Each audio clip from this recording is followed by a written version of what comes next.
All right.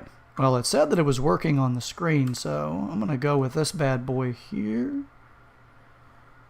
And we'll see if I can get my webcam back up and working.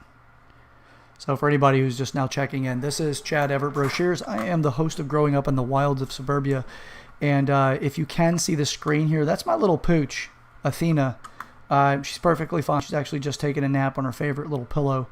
And she'll let you know it's her favorite pillow if you take it away from her. Or if you even touch it too much. She'll, she's funny.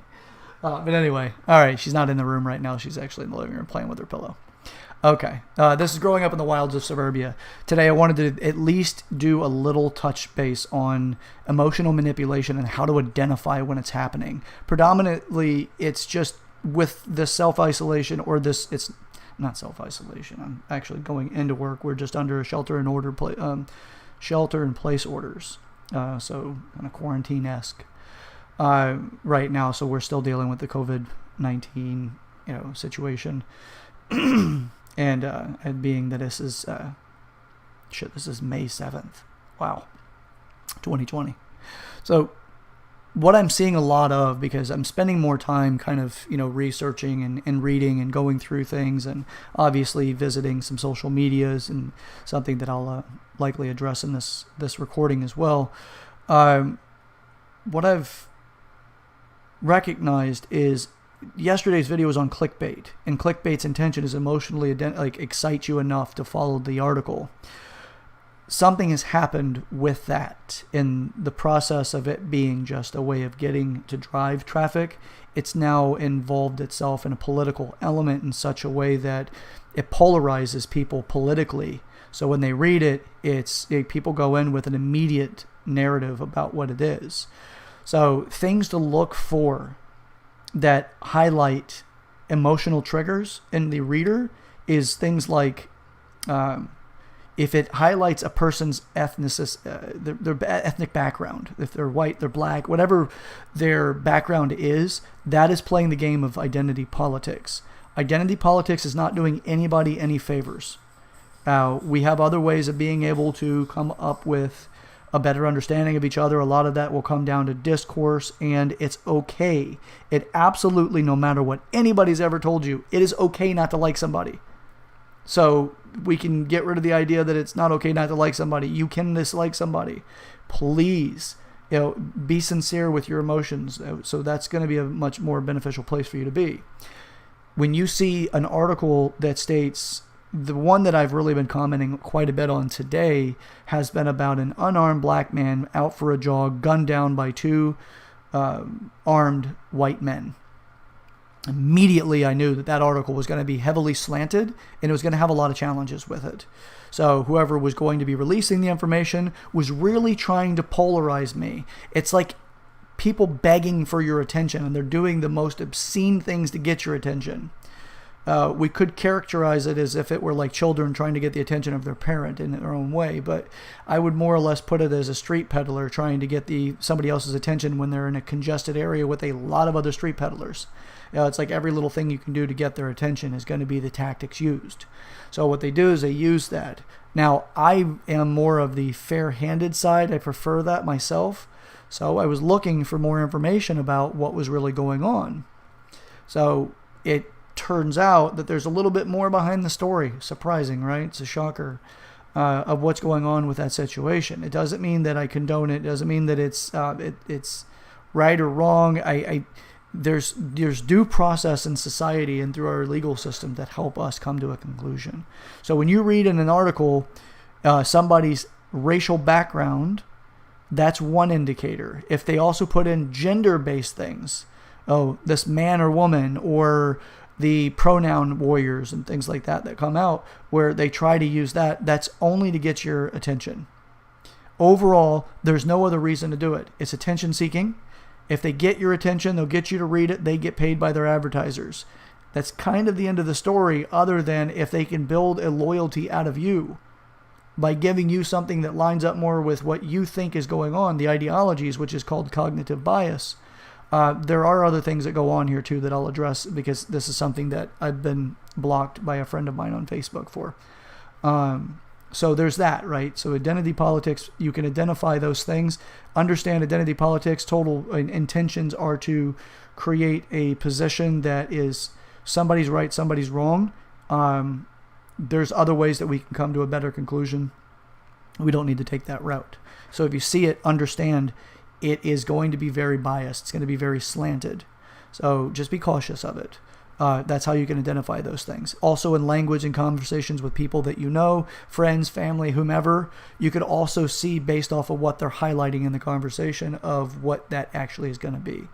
If they're going to be trying to get you emotionally polarized right away, if they want to have honest and sincere conversation. If somebody's manipulating you in the conversation at any stage, they're trying to overcome a future objection or a future challenge, or a past challenge that will become a future issue. So that's the intention, to try to do that, to sway you to gain more clout or favor so that they can get by with something. That's the entire intention for it. It's just not always easy for us to identify the motives, and sometimes they don't even understand the motives. They become so accustomed to the behavior. That happens. It's not that they're wrong, not that they're right. It's just that something that happens. And if you want to be better off and not hold it against them, then you have to understand it first and foremost. It's normal and understandable for you to be upset when you realize that somebody's intending to try to manipulate you. That's not uncalled for and or abnormal. Just spend time to understand what's going on so that you can better navigate the situation moving forward, and you can come to a better understanding with the person. Nothing creates better clarity than the truth. It's just nothing. So you can dispel a lot of things with the truth, but you have to be honest with yourself first before you get to that. We've just become a society that's so consistently submersed and intertwined with these half-truths, white lies, or there's also a reference as a white lie and a black truth. They're not racially driven. And if you find yourself going there, consider that you're programmed to go there, and it's kind of time to get out of it if you want a better life afterwards and everybody gets along, versus this continuation of warfare, tribal warfare. So, with those, if you omit parts of the truth, that's a black lie. If you if you do tell part of the truth also, that's a white lie. When you use truth, I'm sorry, I will correct myself here because I do recall the differences here, and I apologize. So the correction is, a white lie is when you omit parts of the truth so that you can make something stand out overall, which it will support you in some way. It's a white lie. A black truth is where you take something honest and you use it as a weapon to hurt somebody else or to negotiate something that is in your favor only. But that's a black truth, is where you use it as a weapon, a truth as a weapon. And it happens often. It's a manipulation piece as well. So it's better that we just protect ourselves as we go through these things by better understanding it. All right, so as far as that goes,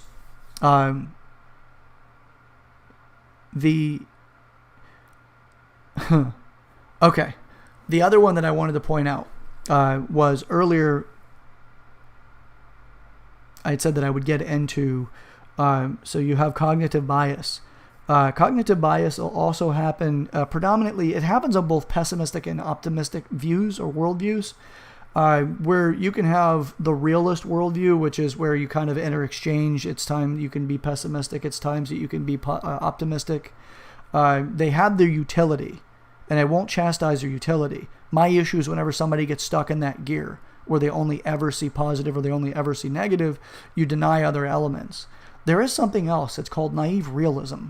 Naive realism is where what you see you believe is the totality of what's true. That's naive realism. It is something that they use in the sciences as far as the scientific method so that they can come to a better understanding of the subject so they have a better truth out of it. So that would be naive realism. Naive realism takes place whenever, let's say, the video that I was referencing earlier, it's about 45 seconds long. It shows a gentleman jogging or running, but it does look like he's at some sort of a jog pace, which could easily be that he's exhausted and he slowed down his run a bit to try to conserve energy or take in the situation, so he makes a better decision as he approaches this truck. Naive realism would be what happened on that video is it, and conclusively that is all it is, versus the due process that exposes other information, what happened before the video started and what happened after the video. what the current state of mind of the individuals were is hard to deduce because you're watching something that just gives you basic behaviors. But if without the narrative, you kind of come up with your own view, add the narrative in that other people have put out as they kind of tell you what's going on, reduces your critical thinking in that moment. So when you see that, please take time to try to consider what's being done. For the time being, what I'm going to do is I'm going to make this a shorter video. I will add to this later or further expand on other things. Again, I'm not saying that I'm right 100% of the time. There's an entire conversation to have about what's right, what's wrong, and what's just. So what's true and what's right. There's always some depth to look at there. So we can go into that at another time if you like, but please feel free, share the video, comment in the video. I'm always up for discourse and some back and forth of any type, really. Now, I'll address it as best I can, as often as I can. I do appreciate your time as you listen to this. I hope to see that if you do get a takeaway from this video, leave it in the comment section, or feel free to share it with a comment that you do have. I'm always open to more. And with that, critical thinking is also something that not only should we have it, but also it encourages other people to do the same. We just want to, people that are critical thinkers also like to have chess players that are as critical as they are, that help them get better, help them expand their skill sets, change their insights, go deeper into subjects. It's always nice to have it. So again, this is Growing Up in the Wilds of Suburbia.